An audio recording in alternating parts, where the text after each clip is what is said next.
저와 여러분들이 추수감사주일 예배를 드려왔습니다. 추수감사주일의 성경적인 근거가 어디냐라고 물으면 성경적인 근거는 구약시대의 초막절에 있다고 말할 수 있습니다. 이스라엘 백성들이 가을 추수를 마치고 일주일 동안 추수한 밭에서 나뭇가지로 임시 추막을 지어서 포도나무와 곡식들을 거둔 것에 감사의 스스의 제사를 드리는 것이 유래가 되었다고 말씀드릴 수 있고요. 교회 역사에서 추수감사절의 근거가 어디 있느냐라고 물으면 우리가 알듯이 영국이나 유럽을 떠난 친구들이 신대륙 미국에 도착해서 인디언들의 도움을 받아서 농사를 지어서 처음 곡식을 하나님께 드렸을 때를 추수감사절의 기원으로 한다라고 볼 수 있습니다. 처음 곡식 거뒀을 때 그때 농사는 그렇게 잘 되지 않았을 거고 결실물도 그렇게 좋지 않았음에도 불구하고 그들은 감사의 예배를 드렸고요. 이런 아름다운 전통을 이어받아서 내려오다가 미국 초대 대통령인 조지 워싱턴 대통령에게서 추수감사절을 국경일로 지켜야 되고 지금도 미국에는 이 추수감사절을 굉장히 대단하게 지키는 걸 보게 됩니다. 이런 점의 성경적인 근거와 그 역사를 근거로 가지고 오늘도 이제 추수감사주일을 지켜야 되는데 문제는 감사절을 맞이하는 우리의 마음에 온전한 감사가 있는가 하는 것입니다. 그런데 솔직하게 여러분 자신의 내면을 한번 들여다보시길 바랍니다. 오늘 추수감사절을 지키면서 하나님의 전에 나왔는데 감사 예배를 드리는 내 마음속에 진정한 감사가 있는가, 온전한 감사를 가지고 왔는가를 한번 생각해 볼 필요가 있습니다.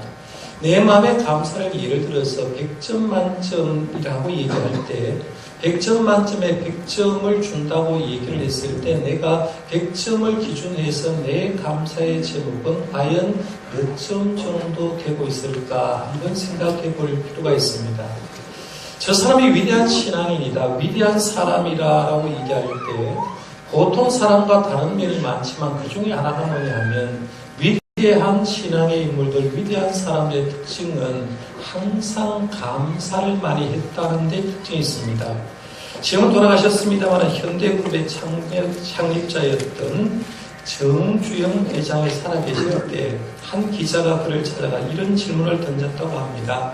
회장님, 골치 아픈 일이 잔뜩 쌓여있는 날도 소풍 가듯이 즐거운 마음으로 회사에 나갈 수 있습니까? 라고 물었습니다.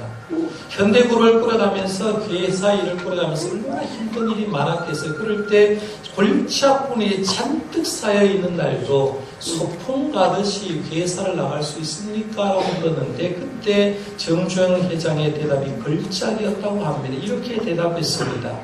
나는 골치 아프고 힘든 일이 쌓여있는 날은 그 일이 해결되었을 때의 기쁨을 떠올리며 회사에 출근합니다. 지금 현재 회사에 골칫덩어리가 있어도 내가 출근하면서 생각하는 것은 이 문제가 해결되었을 때 오는 기쁨을 떠올리면서 그 회사에 나갔다라는 그런 얘기입니다. 세계 최고의 가부였던 빌 게이츠 역시 이런 비슷한 말을 남겼습니다. 나는 세상에서 가장 신나는 직업을 가지고 있습니다. 매일 일하러 가는 것이 즐겁고 감사할 뿐입니다.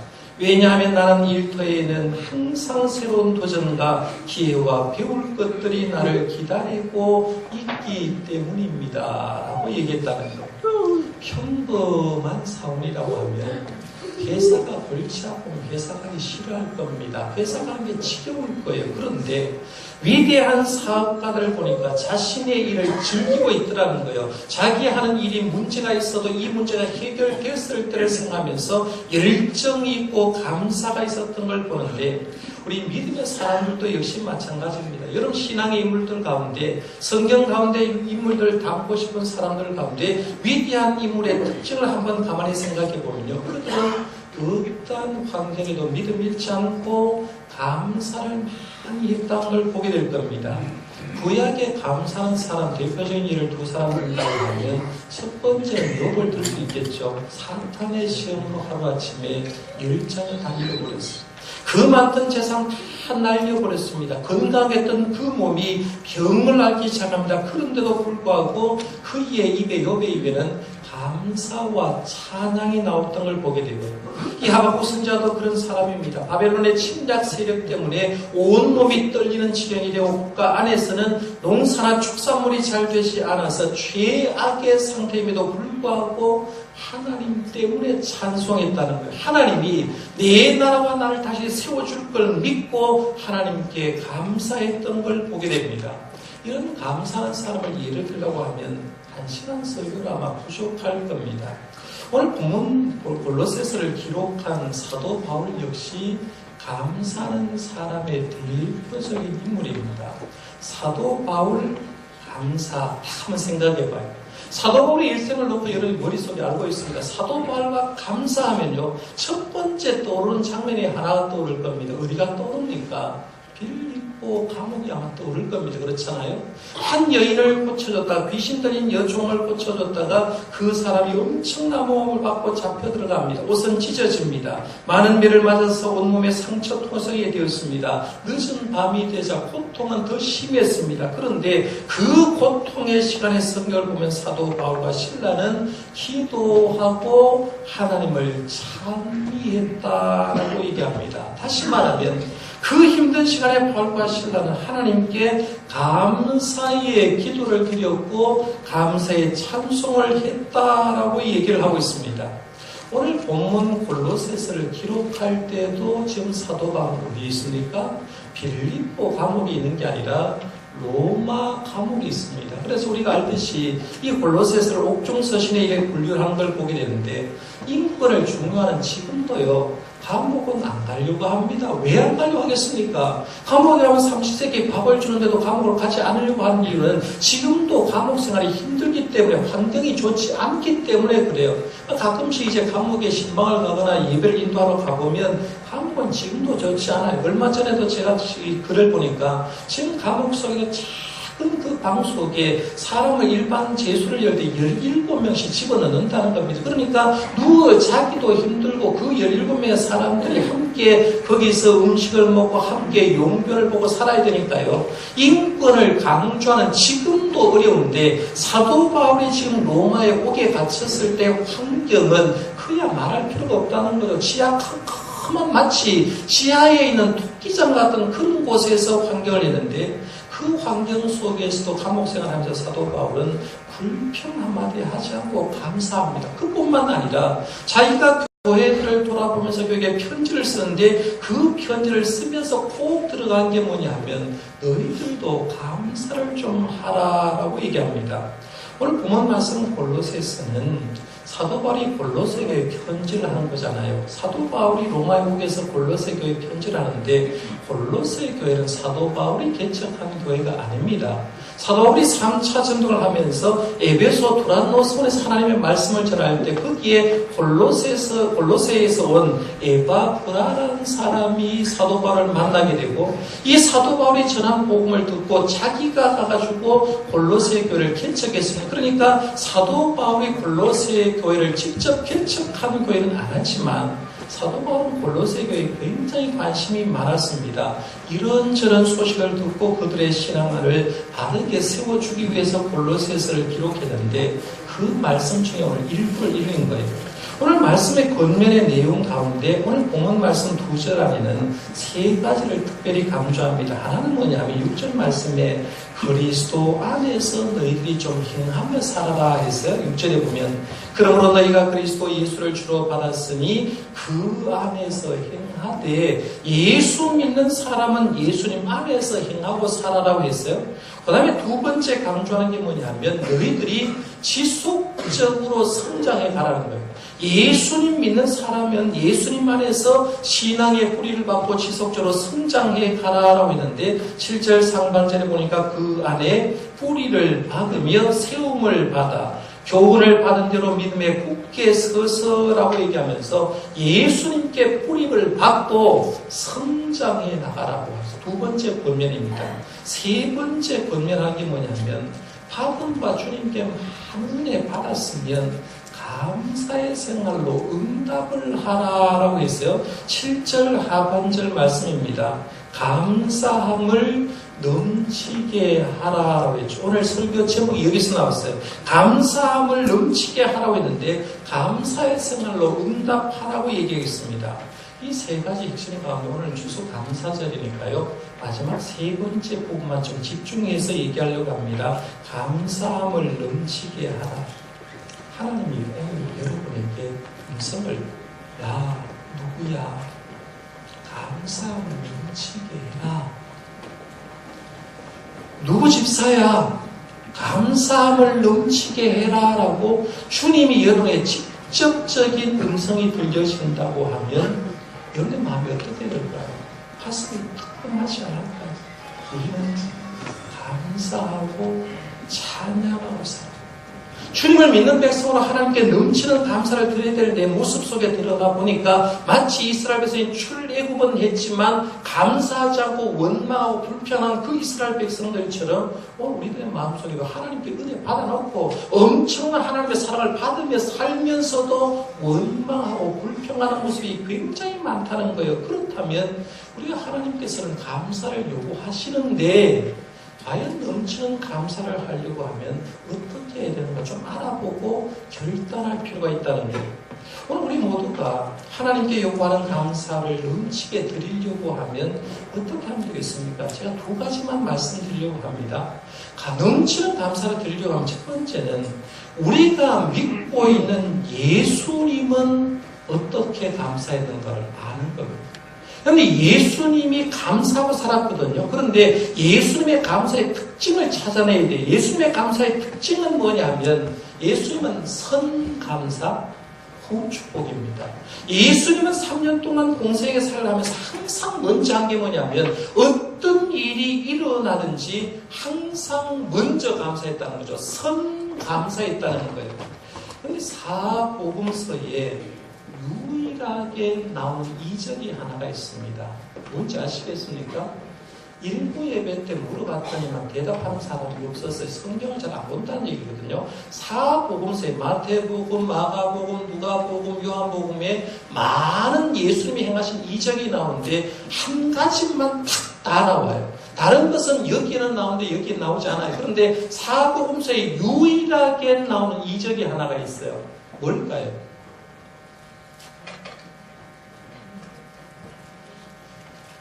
제 귀가 좀 늦거든요. 아무리 입에서 정말 좀 모아놨죠. 오병이어의 기적입니다.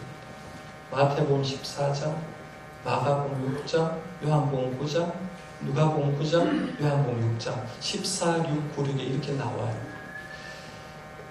오병이의 기적이 왜 사복음서에 많이 나오는 이유가 여러 가지가 있어요. 그런데 오병이의 기적을 한번 생각해 보겠습니다. 예수님이 빈들의 들판에 가서 사람들이 설교를 했어요. 엄청난 사람이 모였습니다. 수를 파악해 보니까 장정만 5,000명이었다고 얘기합니다. 그러니까 어린아이들, 여자들, 늙은 사람들 포함하면 최소한 2만에서 3만 명의 사람이 모였다고 봅니다. 2만에서 3만 명의 사람이 모였을 때 예수님이 그들에게 하나님의 말씀을 외칩니다. 하나님의 말씀을 외치는 가운데 말씀을 다 가르쳐 놓고 예수님이 생각할 때 저 사람들이 지금 하나님의 말씀은 듣지만 육신적으로 보니까 배가 고파하는 걸 보는 거예요. 그러니까 저 사람에게 음식을 먹어야 되는데 어떻게 할까 생각하다가 제자들에게 말합니다. 너희들이 이들에게 먹을 것을 좀 줘라라고 얘기합니다. 여러분, 한두 사람 같으면 12제자가 뭔가 대책을 세우겠는데 지금 모인 군중이 2만에서 3만 명의 사람입니다. 12명의 제자가 그들을 감당할 방법이 없었습니다. 그런데 그 제자 중에 안드레라는 사람이 어린아이 도시락을 가져와가지고 여기에 있습니다라고 가져왔는데 우리가 알듯이 보리떡 5개와 물고기 2마리를 가져왔어요. 물고기 2마리도 큰 물고기를 가져오는 게 아니라 당시 갈릴리 바다에서 어부들이 고기를 잡고 있어 시장성이 있는 것은 시장에 가서 내팔고 시장성이 없는 것은 갈릴리 바다 근처에 그걸 던져버렸거든요. 던진 그것을 주워서 소금을 재리고 음식을 해서 가져온 게 그게 물고기입니다. 그러니까 물고기라도 심원치 않은 거예요. 보리떡 5개를 가져왔다라고 얘기하는데 이 보리떡도 당시 서민들이 먹는 음식입니다. 최하의 음식이라는 거죠. 그런데 주님은 그 보리떡 다섯과 물고기 2마리를 보시고 뭘 하느냐 하면 자리 정돈시켜 50명씩 100명씩 나눠주기 좋도록 앉게 했습니다. 그런 다음에 주님이 한 게 뭐냐 하면 요한복음 6장 11절에 보면 예수께서 떡을 가지사 그다음 뭐예요? 예수님께서 떡을 가지사 축사하셨다라고 했어요.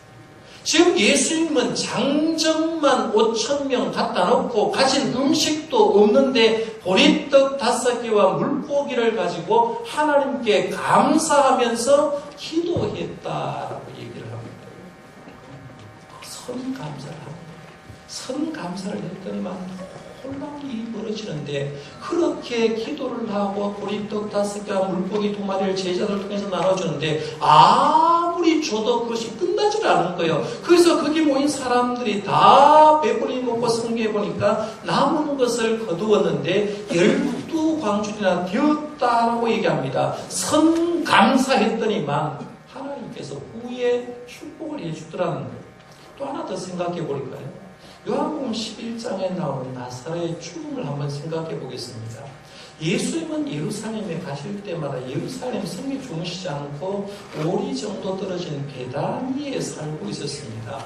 베다니에 사는 사람들은 잘 사는 사람이 아닙니다. 지금도 여러분 그렇잖아요. 시내 중심 센터에 사는 사람들은 잘 사는 사람이지만 돈이 없고 힘이 없는 사람은 항상 외곽지대에 살게 되어 있습니다. 옛날도 지금도 마찬가지예요. 당시 예루살렘도 힘있고 권력 있는 사람은 예루살렘 성 안에 살았지만 그 성 밖에 살았던 사람은 예루살렘 성 안에 어떤 물품을 공급하면서 어렵게 살았던 사람들이 성 밖에 살았어요. 그러니까 오리 근처에 살았던 베다니의 사람들 당연히 예루살렘 성전에 어떤 물품을 납품하면서 굉장히 가난하게 살았던 사람입니다. 주님은 그들 집에 간 거예요. 그들 집에 가운데 특별히 나사로와 마르다, 마리아 가정을 좋아하셨고 거기에 들려서 음식 대접받고 식사를 했습니다. 그렇게 사랑했던 그 가정에 가장 옆에 있던 나사로가 병이 들었습니다. 나사로가 병들었다는 소식을 듣고 예수는 가지를 않았습니다. 결국에는 중병을 앓던 나사로가 세상을 떠납니다. 장례식은 유대인들은 당일에 치르기 때문에 장례식을 치릅니다. 예수님 문상 갈 생각을 하지 않습니다.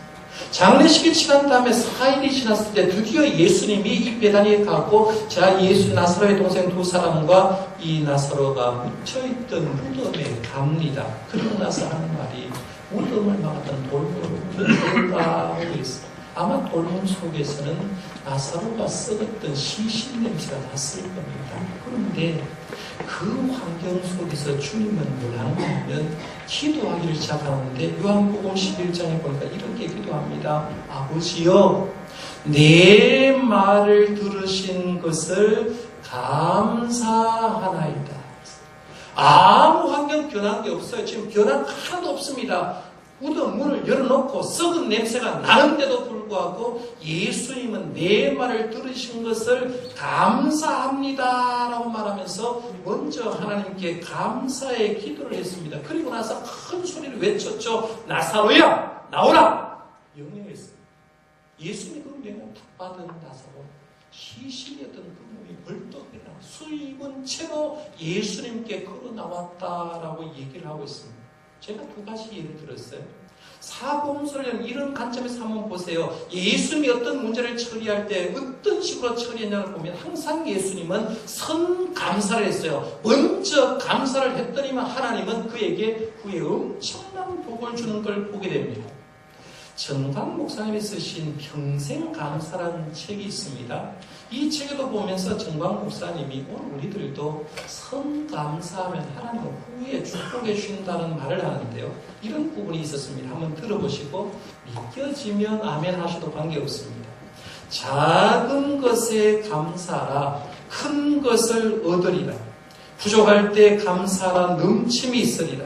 고통 중에 감사라 문제가 풀리리라. 있는 중에 감사라 누리며 살리로다. 믿습니까? 다시 한번 제가 말씀드려 볼게요. 작은 것에 감사라 큰 것을 얻으리라. 부족할 때 감사라 넘침이 있으리라. 고통 중에 감사라 문제가 풀리리라. 있는 것에 감사라 누리며 살리로다. 작은 것이지만 먼저 감사하는 자에게는 하나님이 후에 엄청난 복을 부어주는 줄 믿으시기 바랍니다.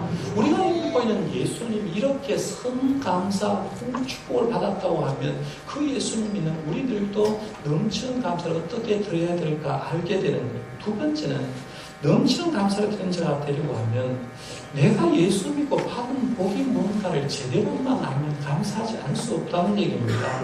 내가 이런 예수를 믿음으로 예수 믿어서 복을 받았는데도 어떤 사람들은 어떤 복을 받았는지 모르는 사람 많아요. 그래서 맨날 달라고 하는 사람 많은데 내가 예수 믿으며 받은 복을 몇 가지만 제가 한번 말씀드려볼게요. 우리가 예수를 믿음으로 먼저 하나님의 자녀가 되었음을 감사하시길 바랍니다. 요한복음 1장 12절 말씀, 영접하는 자, 곧 그 이름을 믿는 자들에게는 하나님의 자녀가 되는 권세를 주셨으니라고 했어요. 여러분, 내가 예수를 믿기 때문에 하나님의 전에 나올 때마다 하나님, 뭐라고 불러요? 그 다음에요. 하나님 아버지라고 했죠. 내가 하나님의 자녀가 아닌데 어떻게 하나님을 아버지라고 부르겠어요? 그런데 나는 하나님을 믿음이고 예수를 믿음으로 하나님을 아버지라고 부른다는 거죠. 아버지라고 부르면 나는 하나님의 자녀로서 권세, 파워가 있다는 거예요. 제가 금요일 새벽 시간에 영화 얘기를 하나 드린 적이 있어요. 지금 극장가에 검은 사제들이라는 영화가 있습니다. 제가 영화 선전하는 게 아닙니다. 내용이 좋아서 선전하는 거예요. 검은 사제들에 나오는 배경이 누구냐 하면 고등학교 다니는 영신단 여고생 얘기가 나옵니다. 여고생이 가톨릭교회 성당에 열심히 다니다가 교통사고를 맞는데 뺑소니 사고를 당합니다. 뺑소니 사고를 탁 당하는 그 시점에서 악령이 영신이 속에 들어가 버려요. 악령이 괴롭히는 거예요. 악령이 괴롭혀가지고 힘들게 병원 생활하는데 그 영신이를 성당에서 섬겼던 그 신부가 영신이 상태가 뭔가 이상하다는 걸 깨우세를 칩니다. 이게 육신이 나쁜 게 아니라 영이 지금 사탄이 들어갔다고 깨닫고 저 영신이 속에 들어간 사탄을 빼앗아내고 구출하기 위해서 노력하는데 영신이가 병원에 입원해서 병원 문을 딱 열고 들어가는 순간 사탄이 병원 문을 막아버립니다. 그 순간 영신이는 창문을 열고 뛰어내려버립니다. 자살을 기도한 거죠. 다행히 식물일관 상태가 됩니다. 이렇게 해서 6개월, 7개월 시간이 가는데 6, 7개월 시간 동안 영신이를 귀신에서 쫓아내려고 신부 한 사람과 신부를 도운 신학생 한 사람의 부제가 그것을 위해서 노력하는 장면을 보여주고 결국에는 그 속에 들어갔던 악한 영을 성부, 성자, 성령으로 끄집어내고 온전하게 구해주는 내용이 지금 일반 영화에 나오고 있습니다. 제가 그 영화를 많이 보면서 느끼는 게 뭐예요?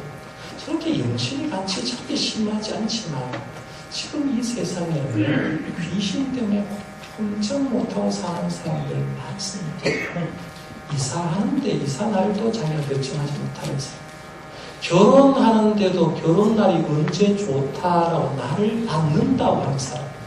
이사를 했는데 벽에 못 하나도 자기가 맞지 못해서 여기에 박으면 안 된다고 생각해서 뭔가 억눌려 사는 사람들 많아요. 그들은 자기는 자유롭다고 얘기하는데 옆에서 보면 영적으로 지금 사탄에 시달려서 귀신에 시달려서 굉장히 괴롭힌 사람이 많습니다. 그런데 하나님을 아버지라고 믿는 우리들은 어떻습니까?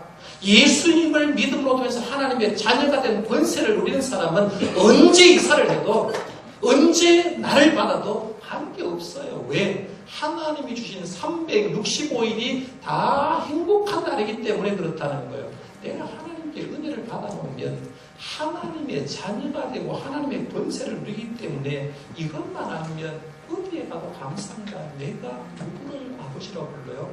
하나님을 아버지라고 부르는데 더 이상 감사한 게 어디 있어요? 두 번째는 우리의 예수를 믿으면 우리의 죄가 용서받잖아요. 요한 1서 1장 7절에 보면 그 아들 예수의 피가 우리를 모든 죄에서 깨끗하게 하실 것이오라고 했는데 예수 믿기 전에 내가 어떤 죄를 지었든지 예수를 믿는 순간 주님의 보혈의 피가 내 모든 죄 전에 알게 모르게 지었는지 조상부터 지어내려온 죄, 내가 모르고 지은 죄를 예수를 믿음으로 통해서 예수님의 보혈의 피가 내 죄를 씻어준 줄 믿으시기 바랍니다. 그러니까 나는 주님께서 뭐라 하냐면 의롭다고 인정해 주는 거. 그 다음에 예수를 믿으면 세 번째 받는 복이 뭐냐면 천국 천국의 티켓을 확정해 놓은 거예요. 천국에 간다는 거예요. 요한복음 14장 6절 말씀에 보면 예수께서 이르시되 내가 곧 길이요 진리요 생명이니 나로 말미암지 않고는 아버지께로 올 자가 없느니라.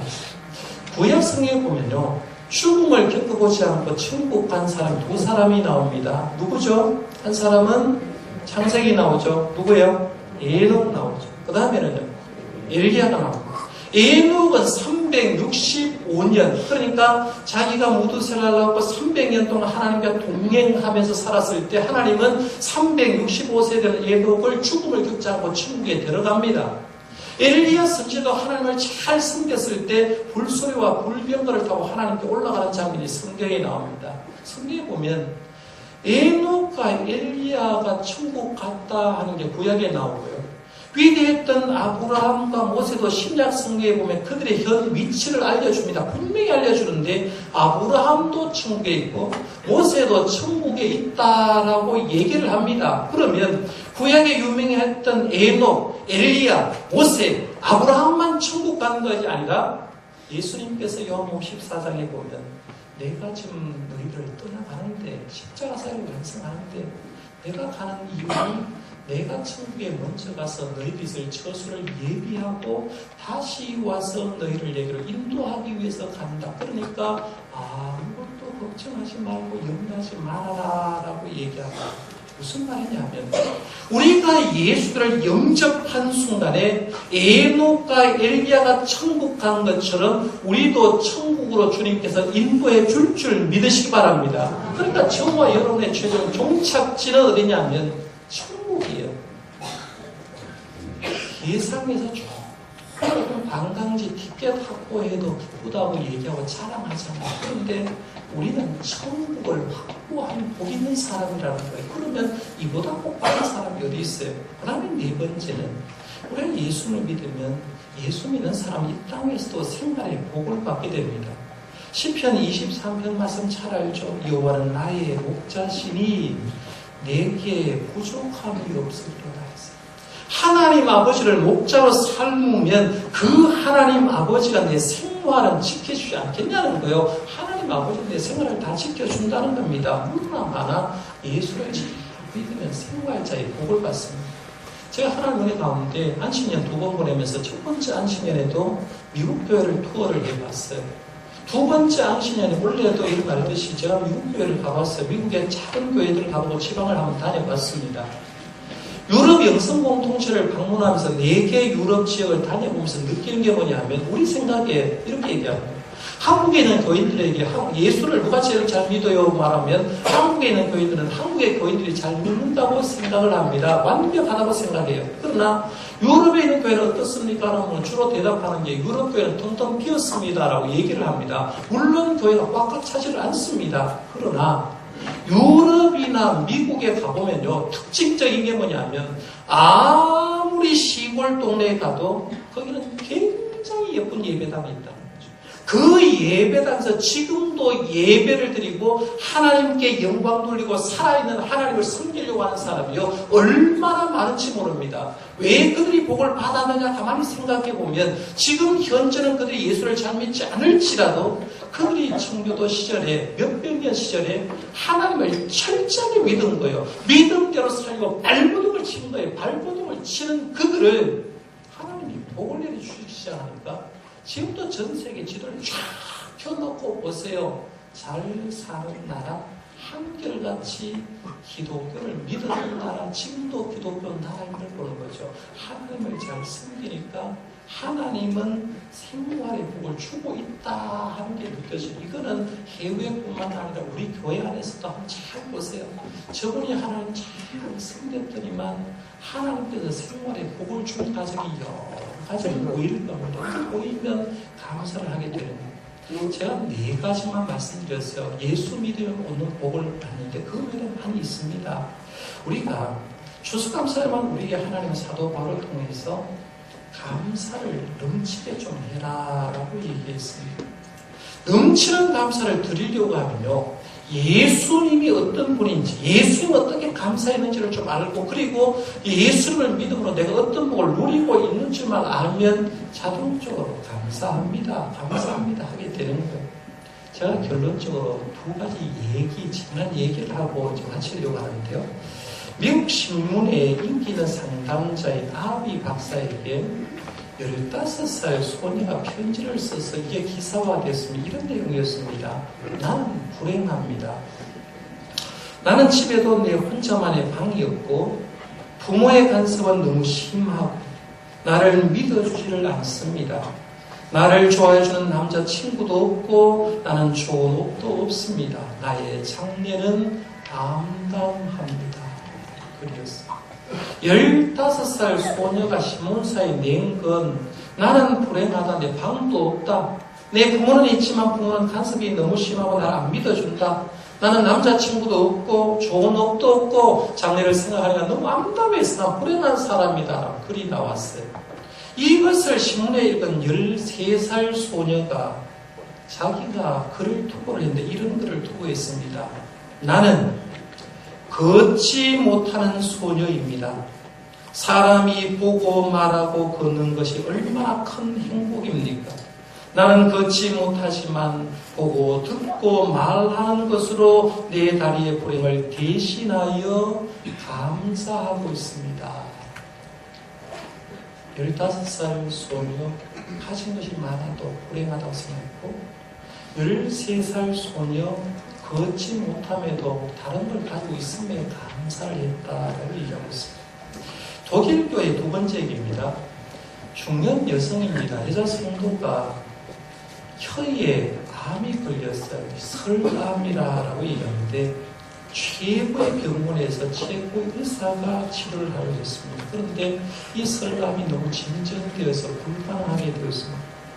의사가 최고 성능이 좋은 기계로 혀의 상태를 촬영을 했습니다. 그러면서 그 혀의 상태를 촬영해서 보여주면서 하는 말이 죄송하지만 당신의 혀는 잘라내야 되겠습니다.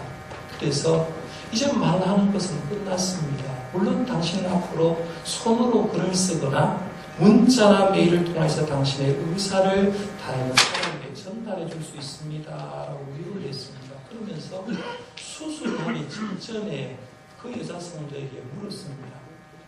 마지막으로 당신이 하고 싶은 말 한마디를 하십시오. 제 수술 들어가면 말 못하니까 말을 하십시오. 라고 물었습니다. 그때 여자 성도가 한참 생각하더니만 눈물을 흘리면서 입을 열어서 이렇게 말했습니다. 주여, 감사합니다. 감사합니다. 감사합니다. 세 마디 말을 마치고 혀수술을 했답니다. 성도 여러분, 하나님은 하나님의 아들, 하나님의 딸 된 우리에게 요구를 하십니다.